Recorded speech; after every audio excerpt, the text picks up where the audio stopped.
there are more microvascular endpoints, more myocardial infarction as compared to having a lower HbA1c. So if you are treating diabetes and you are helping to reduce the HbA1c of one patient or two patients or 100 patients, reducing HbA1c from 9 to 7, you are saving a lot of death. So you are saving a lot of patients' lives and preventing death, preventing kidney diseases. So prevention of CKD is is a outcome that you achieve by controlling blood sugar. Similar picture here. So this picture shows HbA1c here. So the median time to manifestation of moderate CKD, if HbA1c is less than 5.7%. So if you see the methods of this study, this is a single center retrospective observational study, data of around 20,000 people. So what they did was they included people with more than 60 ml per minute GFR, and then they looked at 6.5. The development of CKD occurs in average of 14 years. And if HbA1c is higher, CKD develops earlier. So similar things in the various other trials. And if you try to search what trials were done for diabetes and preventing CKD from diabetes, you will see a lot of trials that have been done, and all of them say that there is prevention of CKD from control of diabetes. So, ladies and gentlemen, better sugar control contributes to prevention of CKD. So if you are helping your patients get better sugar control, you are helping to prevent CKD. So practice patterns of primary care physicians is crucial in prevention of CKD. Apart from getting sugar control, or apart from glycemic targets, what they say in literature, apart from achieving glycemic targets, there are many other things that you are doing.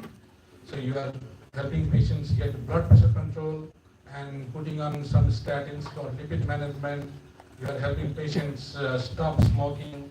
You are monitoring patients. So all these strategies, all these measures, they help prevention of CKD. So ADA, or American Diabetic Association, and Kidney Disease Improving Global Outcomes, two authorities, they emphasize the use of HbA1c as a metric to define the target achieved in treatment of diabetes, and if HbA1c may be fallacious. So in our patients, when patients advance to CKD, like they develop higher stages of CKD or on dialysis, they are anemic, and in anemic patients, the interpretation of HbA1c is very tough. So in such conditions, continuous glucose monitoring, if patients have risk of hypoglycemia or HbA1c inaccurate, so these are emphasized by both the authorities in prevention of CKD. So what do you do with people with diabetes? So you will screen, you will do yearly screening after 5 years of diagnosis of type 1 diabetes, and in type 2 diabetes, you have to start right there and follow every year, or maybe in 6 months' time. So how do you screen? So it is done by testing urine, and if there is a positive result, then we will be more vigilant, okay? And we will try to define CKD early on according to the information available, and take appropriate intervention measures. So switching from diabetes to hypertension, we saw that diabetes and hypertension, they contribute to 65% of all CKD.